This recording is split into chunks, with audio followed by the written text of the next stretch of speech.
السلام عليكم ورحمة الله وبركاته. إن الحمد لله نحمده ونستعينه ونستغفره ونعوذ بالله من شرور أنفسنا وسيئات أعمالنا. من يهده الله فلا مضل له ومن يضلل الله فلا هادي له. أشهد أن لا إله إلا الله وحده لا شريك له وأشهد أن سيدنا محمدا عبده ورسوله. اللهم صل وسلم على حبيبنا وشفيعنا وزخرنا وقدوتنا وأسوتنا محمد وعلى آله وأصحابه أجمعين. سبحانك لا علم لنا إلا ما علمتنا إنك أنت العليم الحكيم. رب اشرح لي صدري ويسر لي أمري واحلل عقدة من لساني يفقه قولي. ربنا زدنا علما وارزقنا فهما. لا حول ولا قوة إلا بالله العلي العظيم. لا حول ولا قوة إلا بالله العلي العظيم.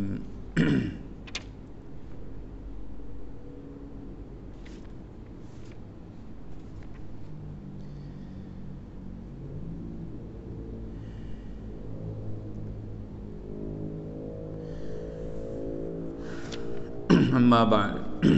Tuan Nazir, tuan-tuan imam, barisan saf, kepimpinan Masjid Jami' Sungai Pelong, tuan-tuan haji, perempuan hajah, ashabul fadilah, para asatizah,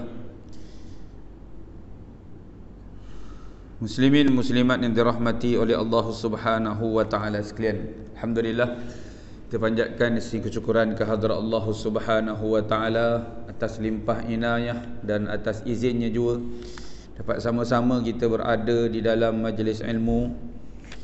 Mudah-mudahan keberadaan kita ini diberikan dengan keberkatan, rahmat, keampunan daripada Allah Subhanahu wa taala dan dikurniakan dengan sebesar-besar ganjaran pahala untuk diguna pakai tak kala kita bertemu dengan Allah Subhanahu wa taala di akhirat kelak insya-Allah. Setakat tanda saya kitab muka surat 38.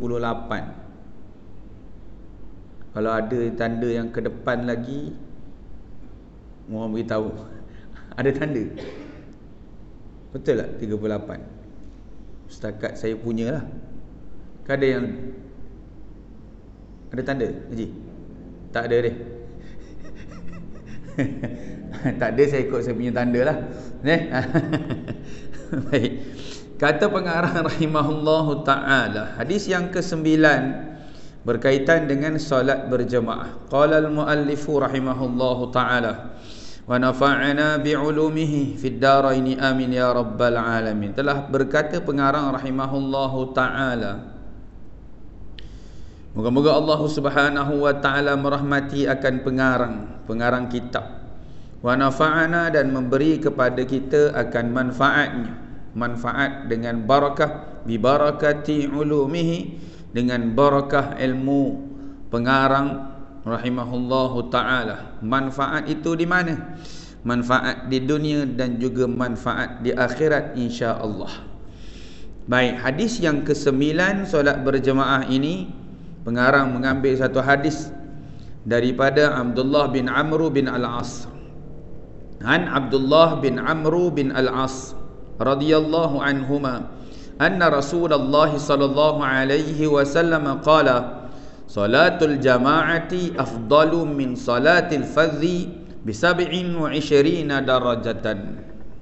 Baik, daripada Sayyidina Abdullah bin Amr bin Al-As radhiyallahu anhuma, sesungguhnya Rasulullah sallallahu alaihi wasallam bersabda, solat berjemaah lebih afdal, utama daripada solat seorang diri dengan 27 darajat. Kalau kita ingat, kalau kita telusuri yang lepas, apa yang disebutkan oleh Nabi SAW, barang siapa yang solat berjemaah, pahalanya kan 25 pahala. Yang lepas. Jadi ada hadis yang sebut 25, ada hadis yang sebut 27. Tak apalah, mana-mana pun yang kita boleh pegang. Baik. Maka hadis ini menyebutkan dengan 27 darajat. Ada riwayat sebut 25, ada riwayat sebut dengan 27. Baik. Makanya solat berjemaah ini, mari kita lihat yang di bawah apa yang disebutkan oleh pengarang rahimahullahu ta'ala, panduan beramal. Solat berjemaah boleh dilakukan paling sedikit 2 orang. Walau bagaimanapun lebih jemaah lebih baik. Solat berjemaah ni paling kurang diambil daripada perkataan jamaah. Jamaah ni himpun, dihimpun. Maknanya ada himpun 2 orang. Paling kurang. Tuan-tuan kalau yang belajar bahasa Arab, kalau tuan-tuan belajar bahasa Arab, jamak ini 3 atau lebih. 3, 4, 5, 1000 ke? Itu dipanggil dengan istilah jamak. Dia dalam bahasa Arab, tata bahasa Arab, kalau kita lihat, salah satu dipanggil mufrad, kalau 2 dipanggil musanna, kalau 3 dipanggil jamak. Jamak ni 3 dan ke atas. Istilah jamak ni 3 dan ke atas. Baik, kita tak pakai yang tu.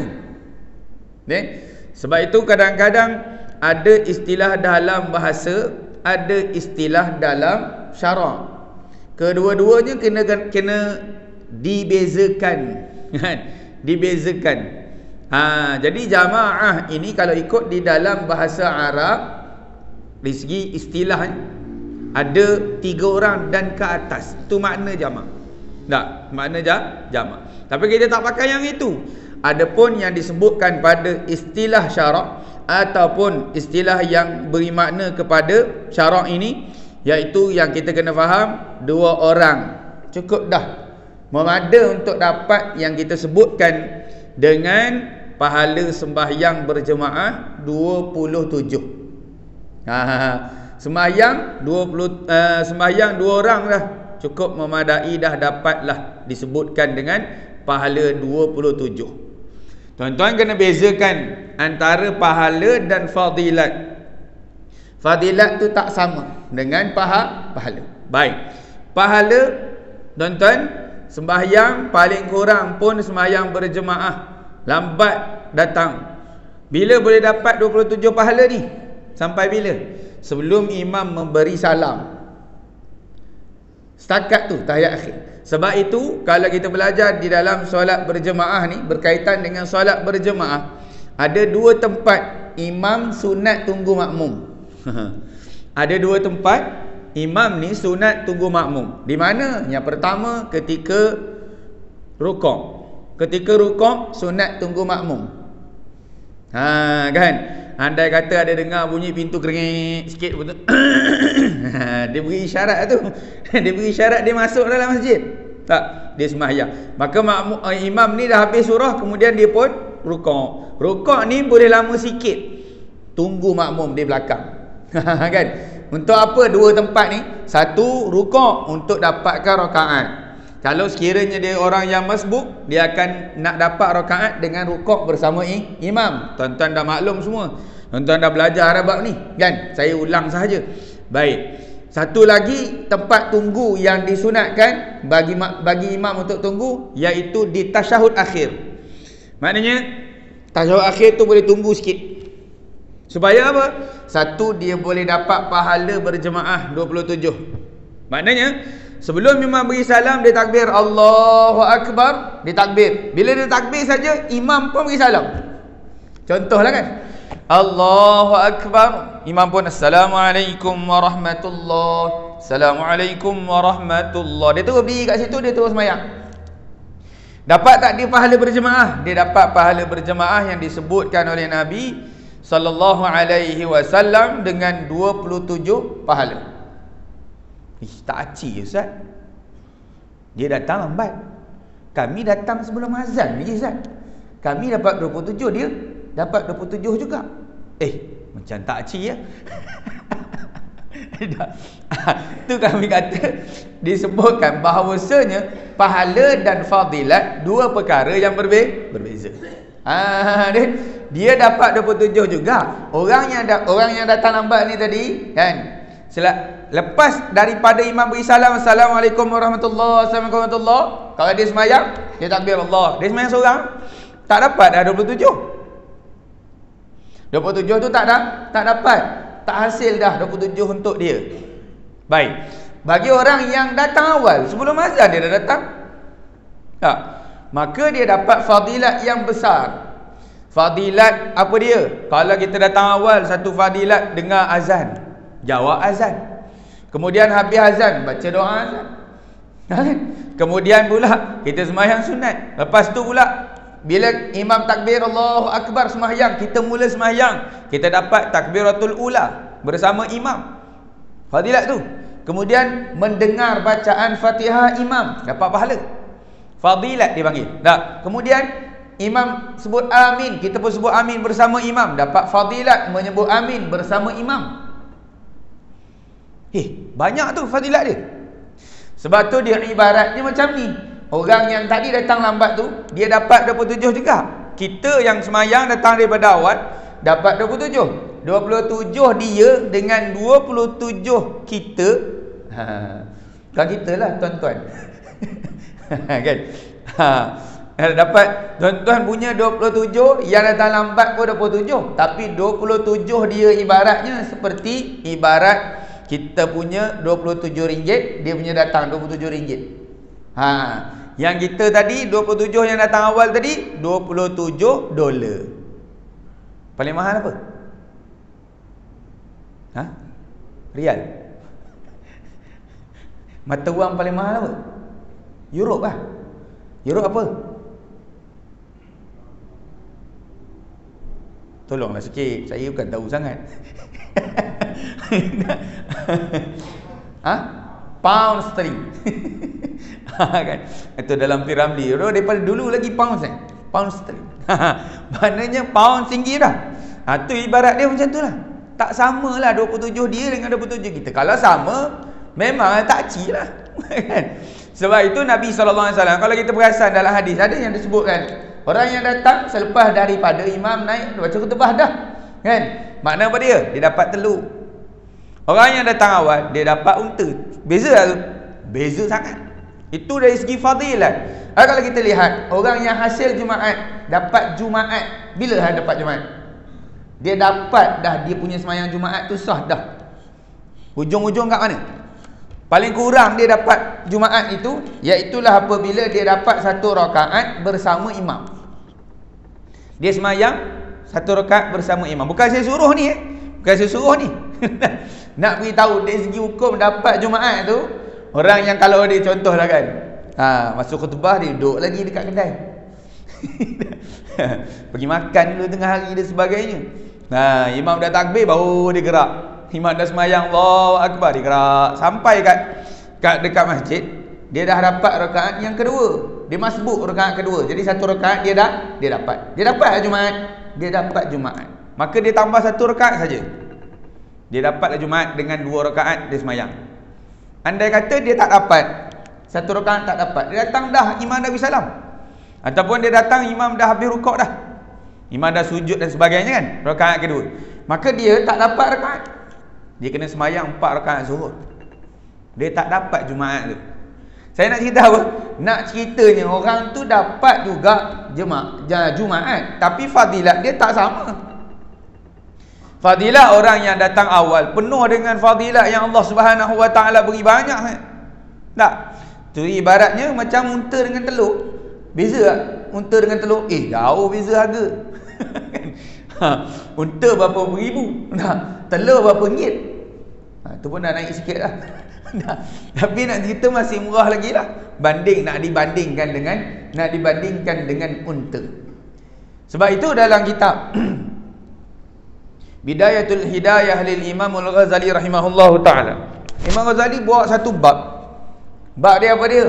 Menanti ataupun bersedia untuk solat berjemaah. Sahabat-sahabat ni, para tabi'in, solat jemaah ni adalah satu perkara yang besar untuk dia. Dia melebihi kerja-kerja yang lain. Nombor satu kerja dia, kalau orang tanya kerja apa, kerja dia solat jemaah. Itu nombor satu. Yang dia sangat jaga banding dengan kerja dia, solat jemaah. Sebab apa? Solat jemaah bagi mereka sangat besar.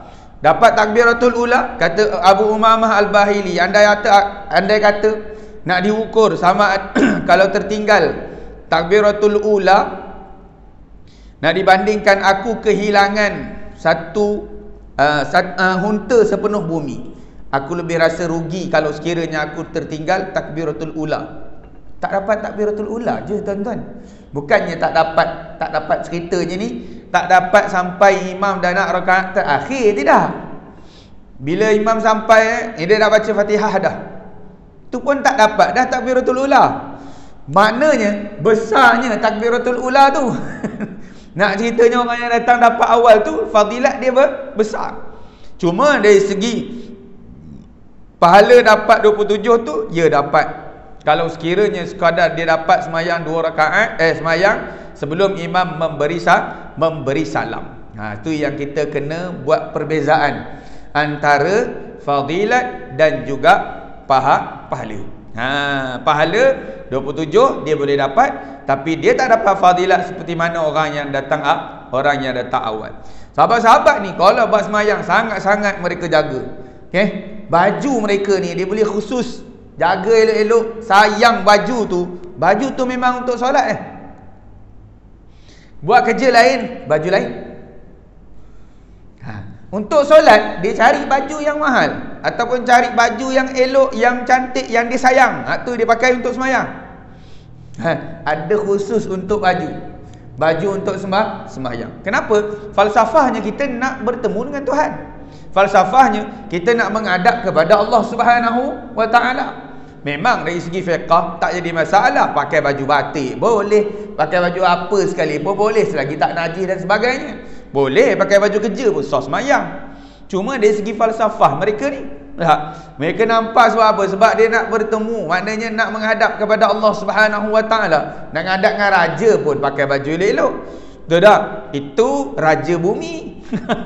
Kan? Raja yang diberi kuasa oleh Allah Subhanahu wa ta'ala. Ni tak ada siapa-siapa lantik. Allah Ta'ala memang raja sekalian raja. Kita nak bertemu dengan Allah Subhanahu wa ta'ala patut lebih lagi. Ingat Ustaz Azwan Ustaz Ungku masa nak buat lantikan dapat jumpa sultan dulu. Jenuh dia orang cari baju. Saya alhamdulillah sebab saya masuk lambat. Imam yang dah dilantik tu, dia masa awal-awal dia lantik, dia kena pakai baju hitam tu. Pakai songkok, pakai baju hitam je cantik sebab nak ambil watikah imam, lantikan imam. Saya ganti imam dah lambat dah. Jadi tak dapat lah kan, nak pergi jumpa sultan dan sebagainya, tak ada lah.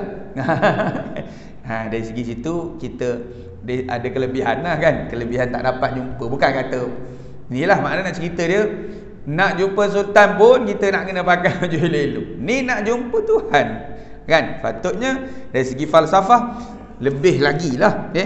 Sebab itu sahabat-sahabat, benda perkara tersebut dia tabi'in, andai kata salah seorang daripada mereka kan tiba-tiba tak dapat terlepas takbiratul ula, mereka setiap hari akan bercerita dengan kawan-kawan, kau lupa yang tu tak dapat. Malu. Tak? Dia jadi macam aib dah. Tak dapat takbiratul ula je tuan-tuan. Tak dapat takbiratul ula. Semayang jemaah tiap-tiap waktu semayang. Cuma takbiratul ula tu tak dapat. Itu sama Nabi SAW kata, andai kata kita dapat jaga takbiratul ula ni selama 40 hari, maka disebutkan Nabi SAW dia akan dapat bara'atan. Dia akan dapat 2 kelepasan. Satu, kelepasan daripada sifat munafik. Satu lagi, dia dipelihara, maknanya dia dipelihara daripada neraka Allah Subhanahu wa taala. Lepas daripada azab neraka Allah Subhanahu wa taala. Dua perkara yang disebutkan Nabi, seolah-olah macam ada janji. Siapa yang dapat 40 hari. Cuba try ya, 40 hari. Setiap waktu.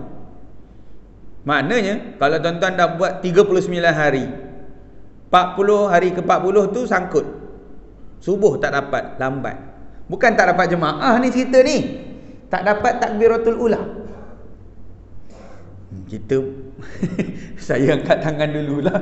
Usangkan 3 hari. Kan 4 hari pun kan.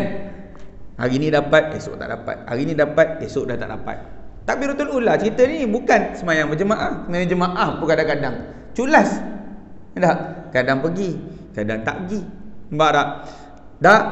Makna kata Nabi SAW seolah-olah macam ada perjanjian. Andai siapa yang dapat 40 hari ni, maka dia dapat 2 kelepasan.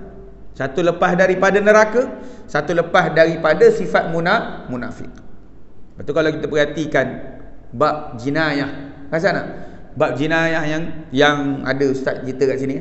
Dalam bab jinayah, orang yang tak semayang 40 hari kena satu pandangan kata 40 hari duduk dalam penjara. Masuk dalam penjara 40 hari. Dipaksa untuk sembahyang. Tak tiap hari sembahyang 40 hari. Makna selepas daripada 40 hari tak mau juga sembahyang. Duduk dalam penjara pun tak nak sembahyang juga. Barulah halal darah dia untuk dipotong kepala. dibunuh akan dia sebab tak nak sembahyang. Dah suruh dah sampai 40 hari. Kenapa 40 hari tu? Hikmah dia tu lah. Betul kalau dia belajar di pondok-pondok itu 40 hari first kali masuk, mak ayah tak boleh ambil, mak ayah tak boleh jenguk. 40 hari itulah latihan dia untuk dapatkan takbiratul ula. Tiap kali semayang mesti imam takbir, dia takbir dah. Bukanlah culas lambat. Itu satu kelebihan yang diajarkan oleh para tabi'in, para sahabat yang mereka ni sangat menjaga akan perkara tersebut. Baik. Sebab apa? Sebab kata Allah Subhanahu wa taala, Tuhan kata, tidak aku jadikan khalaqtul insa jinna wal insa, tidak aku jadikan jin dan manusia melainkan wa ma khalaqtul jinna wal insa illa liya'budun, melainkan untuk diperhambakan diri kepada Allah Subhanahu wa taala. Maka ibadah tu sebenarnya dia nombor 1. Kan? Ibadah tu nombor 1, kerja nombor 2. Tapi kita tak, kita letak kerja dulu nombor 1. nombor 2 ibadah. Tak, sepatutnya yang nombor 1 adalah ibadah. Sebab tu kita penat, lelah ibadah mungkin kan. Tak ada masalah untuk kita berhibur. Tak salah, dalam Islam dibenarkan untuk kita berhibur dan sebagainya. Boleh, tapi cara yang dibenarkan oleh agama. Ada tata cara dia. Kan?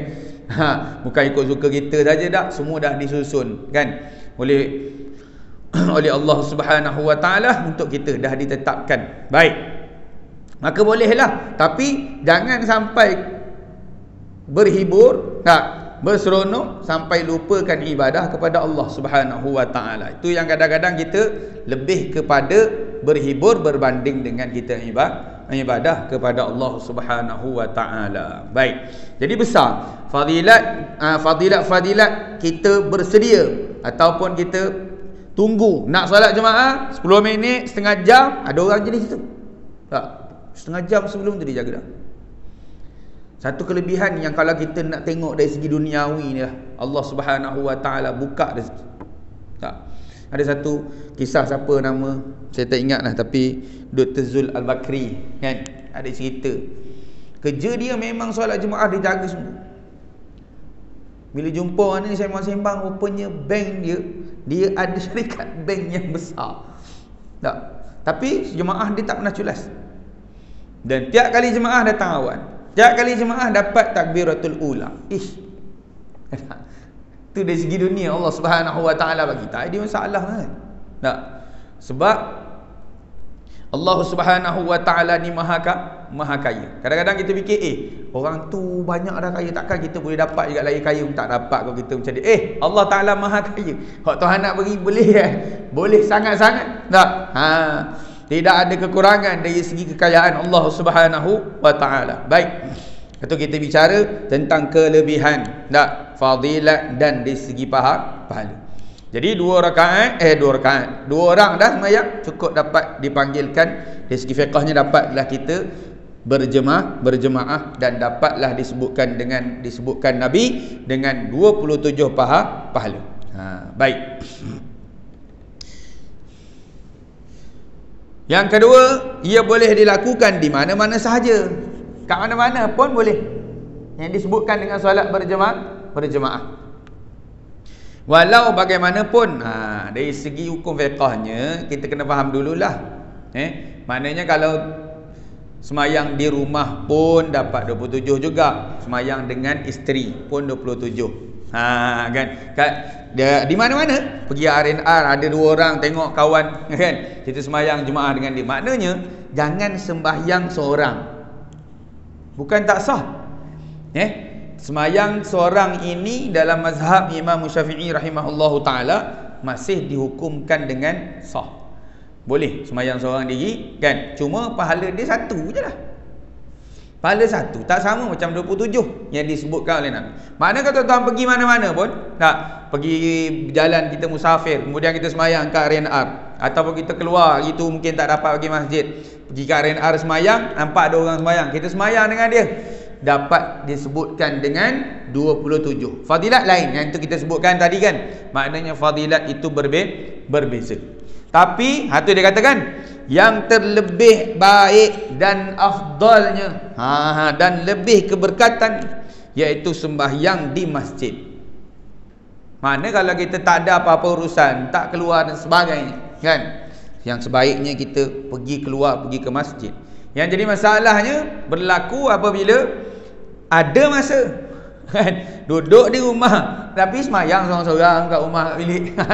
Itu bagi orang lelaki. Bagi orang perempuan dah memang disuruh dia semayang di rumah saja. Ni orang lelaki sepatutnya ada masa keluar, kan? Pergi ke masjid untuk sembah. Itu yang kita letakkan terlebih utama. Maknanya kalau orang letakkan masa dia untuk Allah Subhanahu wa Ta'ala, Tuhan bagi masa, maknanya Allah Subhanahu wa Ta'ala akan luaskan rezeki dan sebagainya. Untuk dia. Kadang kita nampak rezeki ni duit saja dah banyak, kan? Kenapa kita malas nak semalat? Kenapa kita nak bangun malam payah dan sebagainya? Kadang-kadang tak rezeki lagi Tuhan bagi. Tuhan tak rezekikan kita untuk bangun malam. Tuhan tak rezekikan kita jadi ahli Quran, rajin baca Quran. Tuhan tak rezekikan lagi. Antara sebabnya kadang-kadang tu, kan? Dari segi harta benda pun kita lokek, dari segi kita punya tenaga pun kita lokek, kan? Nak pergi semayang berjemaah pun berkira-kira, kalau pergi semayang berjemaah ni, kan, tinggal 5 minit, sekejap lagi aku tinggal ni. Ada orang dia tinggal 5 minit tu sebab sembahyang berjemaah, kan? 5 juta dia hilang. Ada orang jenis macam tu, kan? Jadi dia tak pergi sembahyang berjemaah, takut, kan? Kan tinggal pula 5 juta ni, kan? Pahala di sisi Allah Subhanahu wa Ta'ala itu lebih besar. Jadi makna kalau orang spend masa untuk Allah Subhanahu wa Ta'ala, Tuhan luaskan rezeki dia. Tak usah bimbang. Tak. Baik. Jadi itu yang paling utama yang perlu kita faham. Jadi jangan pula salah fahamkan kata tak boleh semayang kat rumah tidak sah. Bukan. Semayang di rumah boleh. Semayang 2 orang, kan? Bukan kata tak sah semayang tu. Semayang itu sah. Semayang berjemaah dengan isteri contohnya, kan? Di rumah sekali-sekala. Sekali-sekala kena buat juga, sebab ada hak isteri kita tu di rumah untuk dapat juga semayang berjemaah. Walaupun dia dapat pahala dah, dia semayang seorang diri, suami pergi semayang berjemaah, dia dapat juga pahala berjemaah, 27 pahala. Sebab apa? Sebab suami dia pergi kerja, semayang berjemaah, dia tinggal dekat rumah, semayang di rumah contoh, kan? Maka suami pergi, dia dapat juga pahala seperti mana suami dapat pahala. Sebab apa? Sebab sahabat wanita pernah tanya kepada Rasulullah sallallahu alaihi wasallam tentang perkara tersebut, kan? Orang lelaki pergi semayang jemaah dapat pahala banyak ya Rasulullah, kami ni Itu Nabi SAW kata dia dapat pahala sama, kan? Seperti mana suami dia pergi, dia dapat pahala berjemaah, kan? Dia pun di rumah dapat pahala yang demikian. Tapi kalau sekiranya sekali-sekala kita semayang di rumah, bukanlah kata tidak sah, kan? Cuma yang lebih utama, ni ceritanya, lebih utama adalah sembahyang di masjid. Dapat ke masjid, dapat ke surau dan sebagainya, sembahyang berjemaah itu adalah lebih utama, dan lebih banyak adalah lebih utama. Baik, seseorang dianggap dalam pahala berjemaah paling kurang jika dia sempat duduk sekejap dengan qadar bacaan subhanallah sebelum imam memberi salam. Ini saya sebutkan tadi. Mana dia takbir Allahu Akbar, kemudian imam pun beri salam sekadar subhanallah, Allahu Akbar, ada dah dipanggil tamakninah. Lepas kita takbir tu, imam beri salam. Makanya disebutkan, dianggap dapat berjemaah dikira sebagai dapat 27 pahala yang dijanjikan oleh Nabi sallallahu alaihi wasallam.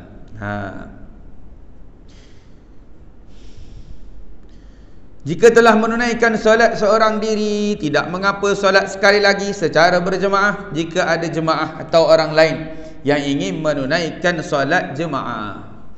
Solat muadah ini syaratnya mestilah dibuat secara berjemaah, wajib. Betul, kalau kita belajar dalam bab solat jemaah, niat jadi makmum wajib ketika beberapa keadaan. Kalau sembahyang jemaah biasa, niat jadi makmum dalam takbiratul ihram itu tidak jadi wajib. Dia tak jadi wajib. Bila kita takbir Allahu Akbar saja, aku sembahyang fardu maghrib, cukup dah dapat tu. Takbir Allahu Akbar, makmum tu kita niat lepas daripada takbir, boleh. Cuma hukumnya makruh, kan? Sebaiknya makmum tu sekali masuk dalam takbiratul ihram. Macam kita takbir Allahu Akbar, qasad, ta'arud, ta'yin ni ada 3 perkara, kan? Jadi makmum ni boleh kita niat kemudian selepas daripada takbiratul ihram. Tapi adalah khilaf di situ. Ada juga pandangan ulama yang kata wajib. Tak apa. Ada juga pandangan yang kata tidak wajib dan boleh niat selepas daripada takbiratul ihram. Baik. Cerita dia yang pandangan yang mengatakan bahawasanya semua sembahyang yang diwajibkan secara berjemaah, sembahyang yang diwajibkan berjemaah mestilah niat makmum, wajib niat makmum ketika dalam takbiratul ihram. Bila antara sembahyangnya sembahyang Jumaat. Sembahyang Jumaat tak boleh tak niat makmum, mesti niat jadi makmum, wajib niat jadi makmum, ataupun jadi imam. Dia tak boleh lari daripada dua tu. Sebab apa? Sebab sembahyang tu tak ada sembahyang secara seorang-seorang. Sembahyang Jumaat tak ada seorang. Lagi solat apa yang tak ada sembahyang, yang tidak ada buat secara seorang? Solat nazar. Nazar. Dia kata, kalau aku dapat sekian, aku akan solat berjemaah selama seminggu. Dia wajib sembahyang berjemaah selama seminggu. Kena buat seminggu.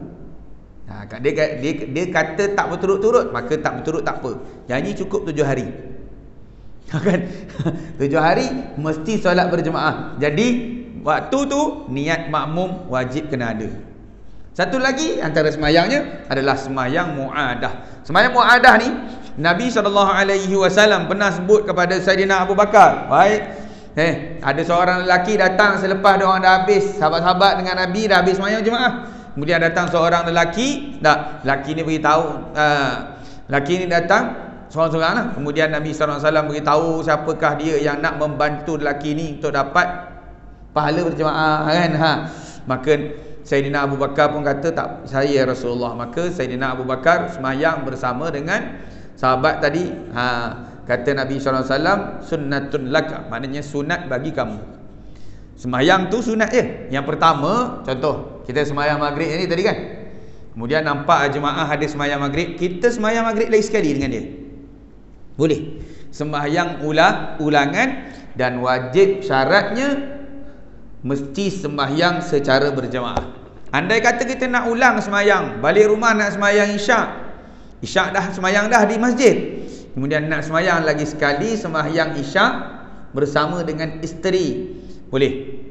Syaratnya mesti berjemaah. Maknanya dengan isteri berjemaah lah kan. Balik-balik kan. Isteri kata, bang, jom semayang dengan kami pula dengan anak-anak semua. Tadi abang nak semayang kan? Dah semayang ni, jadi imam pula. Kami nak semayang jemaah. Kan? Dia soalan dia tanya pada diri kita, rajin atau tidak, tu saja. Semayang lah korang, aku dah semayang tadi, tak ada kerja aku nak semayang lagi. Itu biasa jawapan kita tak? Tak nak semayang lagi sekali, punyalah malas nak semayang. Makna boleh semayang berjemaah, semayang ulangan dia panggil. Semayang jemaah ni boleh ulang kan? Lepas semayang isyak, kita semayang lagi sekali. Apatah lagi kalau semayang kita tadi seorang diri. Tak? Kita semayang seorang diri. Datang masjid, tengok waktu dah habis. Bukan waktu dah habis, orang dah semayang jemaah dah. Dekat masjid punya semayang jemaah dah habis, orang dah balik. Maka kita datang seorang-seorang, semayang lah kita. Contoh semayang zuhur kan, semayang zuhur, kemudian tiba-tiba ada datang 2-3 orang, dia pun semayang berjemaah. Kita nampak dia semayang jemaah tepi kita. Dia semayang, dia ada satu jemaah, kemudian dia semayang. Kan, kita boleh tukar niat waktu tu. Ini saja keadaan yang boleh tukar niat. Tukar niat daripada sembahyang yang fardu tadi, niat sembahyang jadi sembahyang sunat. Ingat itu sahaja niat yang boleh tukar. Yang lain tak boleh. Tuan-tuan dah niat sembahyang zuhur, nak tukar sembahyang asar, tak boleh. Tuan-tuan niat sembahyang sunat, tiba-tiba nak tukar sembahyang fardu, tak boleh. Yang boleh ni saja. Keadaan dia bila kita tengok ada orang contoh kan, dia dah sembahyang jemaah depan kita nak sembahyang jemaah dengan dia, kita tukar niat sembahyang kita tadi. Contoh kita niat sembahyang zuhur, kita niat sembahyang sunat, kemudian kita habiskan sembahyang sunat tu 2 rakaat, kita bagi salam, kita sembahyang jemaah dengan dia, dengan jemaah yang ada tadi kan. Untuk dapatkan fadilah, dapatkan pahala 27 pahala sembahyang berjemaah. Sayyidina Muaz bin Jabal pernah solat berjemaah dengan Rasulullah, dan beliau solat berjemaah lagi ketika balik ke kampungnya. Nampak tak? Jadi solat itu boleh diulang. Dipanggil solat muadah. Syaratnya mesti dilakukan secara berjemaah. Kalau seorang-seorang tidak dibenarkan. Tak boleh. Sebab dalam riwayat sebut berkaitan dengan muadah ni, semua riwayat menyebutkan dengan secara berjemaah, tidak seorang diri. Baik. Fadilat sujud. Hadis yang ke-10. An Ma'dan bin Abi Talhah Al-Ya'mari radhiyallahu anhu qala, laqitu Sauban maula Rasulillah sallallahu alaihi wasallam, faqultu akhbirni bi'amali a'maluhu yudkhiluni Allahu bihil jannah. Atau qala qultu bi ahabbil a'mali ila Allah fasakata, summa sa'altuhu fasakata, summa sa'altuhu as-salisah, fa qala sa'altu an zalika Rasulullah sallallahu alaihi wasallam, fa qala sallallahu alaihi wasallam, alayka bi kasratis sujudi lillah, fa innaka la tasjudu lillah sajdatan illa rafa'aka Allahu biha darajatan wa hatta anka biha khati'atan. Qala Ma'dan summa laqitu Aba Darda fasa'altuhu faqala li misla ma qala li Sauban. Daripada Ma'dan bin Abi Talhah radhiyallahu anhu Al-Ya'mari radhiyallahu anhu, dia berkata, aku telah berjumpa dengan Sauban, seorang lelaki namanya Ma'dan. Dia kata, aku ni pergi jumpa dengan Sauban, Aula Rasulillah, yakni hamba yang dibebaskan kepada Rasulullah. Mana dia jadi hamba untuk berkhidmat kepada Nabi sallallahu alaihi wasallam. Jadi orang yang selalu rapat dengan Nabi, bila khidmat banyak ni, kita akan kenal Nabi. Banyaklah, maknanya kita pun sama juga. Kalau satu-satu orang tu kita banyak rapat dengan dia, kita akan kenal dia lebih, tak banding dengan orang lain kenal. Baik. Lalu aku berkata, beritahulah kepadaku satu amal yang boleh aku amalkan, dan semoga Allah masukkan aku ke dalam syurga dengan amalan tersebut.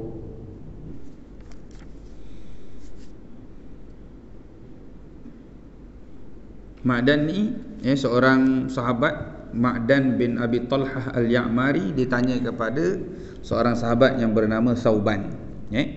Dia kata, wahai Sauban, beritahulah amalan yang paling dicintai di sisi Allah. Dia tanya. Siapa dia tanya? Ma'dan ni tanya kepada Sauban. Baik. Dia tanya kepada Sauban, wahai Sauban, beritahulah kepada aku amalan yang paling dicintai di sisi Allah Subhanahu wa taala. Sauban diam. Nah, sahabat ni diam. Kemudian aku bertanya kepadanya lagi, dia diam lagi. Kemudian aku bertanya kepadanya untuk kali ketiga, lalu dia menjawab. Satu, dia jawab, dia diam. Sauban ni tak beritahu. Kedua pun sama juga. Ni antara sebab yang disebutkan oleh para ulama berkaitan dengan ini. Antara sebabnya adalah sifat tawaduk. Sifat tawaduk. Tanya yang sekali pun dia diam. Kan? Kali yang kedua pun dia diam. Kali yang ketiga baru dia beritahu. Ataupun disebutkan maknanya dia bimbang akan datang sifat yang disebutkan dengan sifat riya. Sahabat-sahabat ni begitu. Ada juga pertanyaan tentang bagaimana keadaan peperangan yang disebutkan dengan Zatul Riqa. Ada seorang sahabat, dia tanya kepada seorang sahabat yang telah pun pergi bersama dengan Nabi SAW ketika peperangan Zatul Riqa. Nama peperangan tu tak ada percekain. Tanya sekali dia tak jawab tak? Tanya kedua pun dia tak jawab. Kenapa dia kadang-kadang ni? Sebab kalau boleh dia tak nak cerita amalan dia. Amalan yang dia buat tu, kalau boleh dia tak nak cerita ke orang. Tapi bila dah ditanya sampai 2-3 kali, tu bermakna sangat berkeperluan, maka dia baru tak. Dia begitulah. Kita tidak, amalan kita sibuk nak cerita dekat orang. Kan? Aku pergi ngaji sini tadi. Oh ya, aku pergi ngaji. Sekadar kalau pergi tahu cerita kat orang untuk orang datang mengaji, alhamdulillah. Baiklah, niat tu baguslah. Tak. Tapi dah ni kita nak cerita kita rajin pergi mengaji. Nak cerita kita rajinnya puasa. Nak cerita kita rajinnya tu. Tu penyakit lah pula. Tak. Penyakit yang disebutkan dalam kitab tasawuf berkaitan dengan sifat yang disebutkan dengan riya. Kita memang takut tu lah. Sahabat takut sangat tu, dia tak nak cerita awal ni. Tamu tak nak cerita, kedua tak nak cerita, tiga baru dia beritahu. Baik. Maka yang ketiga aku bertanya, dia kata, dia jawab, Sauban ni jawab. Sauban radhiyallahu anhu dia jawab, aku telah bertanya perkara tersebut kepada Rasulullah. Dia pun pernah tanya kepada Nabi dan tentang apa yang ditanya oleh Ma'dan. Amalan apa yang paling dicintai di sisi Allah Subhanahu wa taala? Maka dia beritahu, aku pernah tanya pada Rasulullah. Lalu Rasulullah sallallahu alaihi wasallam jawab, hendaklah kamu memperbanyakkan sujud kepada Allah. Itu amalan yang boleh memasukkan dia ke dalam syurga dan dicintai oleh Allah Subhanahu wa taala. Banyak sujud. Maknanya sujud dari segi fardu dah dibuat. Contohnya sembahyang fardu dan sebagainya dah habis settle kita lakukan. Banyakkan pula sembahyang-sembahyang sunat untuk kita dapat banyak sujud kepada Allah Subhanahu wa taala. Sujud ni apa dia? Meletakkan dahi ke bumi.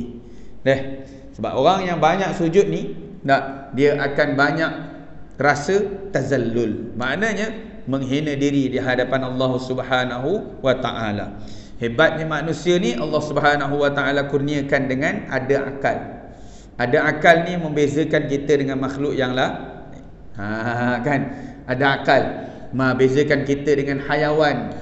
Bukan makhluk berbezakan kita dengan hayawan. Sebab kalau kita kata makhluk secara umum, malaikat dia ada akal. Tak, ni hayawan. Hayawan tak, dan juga pokok-pokok dan sebagainya kan. Mana beza kita antara kita dengan mereka ni, kita ada akal. Mulianya manusia ni sebab Allah Ta'ala kurniakan dengan akal. Makanya Allah Subhanahu wa ta'ala suruh ketika mana kita sujud, letakkan kepala itu ke lantai, ke tanah, ke bumi. Letakkan kepala ke bumi. Itu dipanggilkan dengan sujud. Kalau kita belajar dalam ilmu fiqh, belajar tentang sembahyang, tuan-tuan belajar kan, Orang yang sembahyang yang level kepalanya sama dengan punggung, tak sah sujud tu. Sujud tu jadi tidak sah. Contohnya orang yang sujud di tangga, kan? Dulu ada satu semua dekat mana ni? Dekat airport sana. Pernah sembahyang kat airport lah? Masjid airport, kan? Masjid hijau tu lah. Dia ada satu tempat tu memang betul-betul tangga dia menghadap macam ni lah, macam kita tangga kan, tapi tangga dia kat dalam. Jadi anda kata orang tu sembahyang betul-betul kat tangga tu, kemudian dia sujud betul-betul kat tangga. Tangga besar lah kan, tangga tu besar, betul-betul dia sujud dekat tangga. Jadi bila dia sujud, kepala dia sama dengan punggung, tak sah sujud. Dia mesti antara punggung ni, punggung kita kan, ini kepala, mesti bawah lagi daripada punggung. Nak tunjukkan bahawasanya kita manusia, walaupun Allah Ta'ala muliakan, kita ni rasa mulia dengan kita punya akal fikiran ni, rasa cerdik dan sebagainya, ada ilmu, rasa hebat sangat dah, kan? Makanya Allah Subhanahu Wa Ta'ala ajar kita dengan sujud ni tadi, rasa hina di hadapan Allah Subhanahu Wa Ta'ala. Ada ilmu, Tuhan bagi pinjam. Ada harta, Tuhan bagi pinjam. Ada kesihatan, Tuhan bagi pinjam. Jalan cara dia macam mana? Sujud kepada Allah Subhanahu Wa Ta'ala. Tanda kita ni rasa tak ada apa-apa. Ni, tak ada apa-apa. Semua Tuhan bagi pinjam. Cek daripada atas sampai bawah, mana kita punya? Tak ada. Balik rumah, tengok rumah kita punya ke? Belum tentu. Harta benda, buka bank, cek bank, tengok ada 1 juta. Kita punya ke? Belum tentu. Tutup mati malam ni, siapa punya 1 juta? Waris. Kan kita punya. Dia tak ada benda yang kita punya ni. Nah, semuanya pinjaman daripada Allah Subhanahu Wa Ta'ala. Maka sebenarnya sujud tu Tuhan ajar kepada kita. Sebab tu bila banyakkan sujud, maka kita sebenarnya dia akan, hikmahnya akan mendatangkan rasa tazallul, rasa hina di hadapan Allah. Maka akan datanglah sifat-sifat yang baik yang lain, dipanggil dengan sifat tawadhu, rasa rendah diri kepada Allah Subhanahu Wa Ta'ala, rendah diri kepada makhluk, tak ada masalah. Tak, sifat yang disebutkan dengan tawadhu. Sifat merendah diri. Maka hasil daripada apa? Hasil daripada banyaknya kita sujud kepada Allah Subhanahu Wa Ta'ala. Baik. Sesungguhnya tidaklah engkau sujud kepada Allah dengan satu sujud, kepada Allah dengan sekali sujud, melainkan Allah pasti mengangkatkan satu darajat dengannya dan memadamkan satu kesalahan dengannya. Allah Ta'ala ampunkan dosa kita. Satu sujud tu, tak? Banyak pahala kita, kan? Allah Ta'ala angkat darajat lagi. Sujud pula lagi. Sujud dengan erti kata rasa diri hina di hadapan Allah. Kena rasa begitulah. Bukan sujud rasa gitu, tak ada rasa apa-apa, gitu je lah sujud subhana rabbiyal a'la, subhana rabbiyal a'la. Tak ada apa benda berasa. Tak ada rasa pun Tuhan tu maha tinggi, maha hebat dan sebagainya. Patut kita kena rasakan ketika mana kita sujud tu, rasa hina di hadapan Allah Subhanahu Wa Ta'ala. Tuan-tuan mengaji kitab, namanya kitab Munyatul Musalli. Pengarang kitab tu sampai, orang tu sampai kepada Tuhan. Tak? Dia bukan calang-calang orang tulis tu. Kitab Munyatul Musalli, nampak macam kecil ya. Syekh Daud Al-Fatani, dia panggil Rabbani. Dekat situ dia panggil orang yang dibahasakan kepada Tuhannya. Hebat orang macam ni, dipanggilkan Syekh Daud Al-Fatani. Baik. Jadi buka, boleh mengaji kitab, dipanggilkan dengan Munyatul Musalli. Saya yakin kat masjid kita ada baca kitab tu. Baik. Kemudian aku telah berjumpa dengan Abu Darda, lalu aku bertanya kepadanya. Dia macam tashihkan baliklah. Dijumpa Abu Darda, tanya balik soalan yang sama, kan? Maka Abu Darda pun berjawab. Dia kata, dia menjawab kepadaku sama seperti apa yang telah dijawab oleh Sauban. Jadi apa dia amalan yang akan dicintai oleh Allah? Yang paling dicintai, Allah Ta'ala suka kita untuk kita banyak sujud kepada dia. Rasa diri hina di hadapan Allah Subhanahu Wa Ta'ala. Yang Tuhan paling tak suka, takabbur, kibir, tak, rasa lebih. Sebab apa? Sebab itu pakaian Allah. Tuhan sahaja, Allah Subhanahu Wa Ta'ala sahaja yang boleh memakai pakaian sombong ini. Sebab apa? Sebab semuanya milik Allah. Dia punya, jadi dia layak untuk sombong. Kan Allah. Kita ni Apa yang kita ada? Tak ada. Semuanya pinjaman daripada Allah. Maka tidak sayugianya untuk kita bersifat dengan sifat sombong. Tapi tazallul, menghina diri di hadapan Allah, rasa hina, itu memang dituntut. Kan? Merasa diri tak ada apa-apa dan sebagainya. Jadi itu fadilat untuk kita banyak melakukan sujud. Sambung insya-Allah pertemuan akan datang ke surat 42, bacaan ketika mana melakukan i'tidal. Wallahu a'lam bis-shawab. Baik, daripada Allah Subhanahu wa taala, kurang atas kekurangan diri saya sendiri, saya mohon maaf. Qul qauli hadza wa astaghfirullahal azim. A'udzubillahi minasyaitonir rajim. Bismillahirrahmanirrahim. Alhamdulillahi rabbil alamin, wassalatu wassalamu ala asyrafil anbiya'i wal mursalin wa ala alihi wa sahbihi ajma'in. Allahumma faqihna fid din waftah lana futuhal arifin waj'al a'malana khalisatan liwajhikal karim birahmatika ya arhamar rahimin. Allahumma arzuqna fahman nabiyyin wa hifzal mursalin wa ilhamal malaikatil muqarrabin. Wa sallallahu ala sayyidina Muhammad wa ala alihi wa sahbihi ajma'in walhamdulillahi rabbil alamin.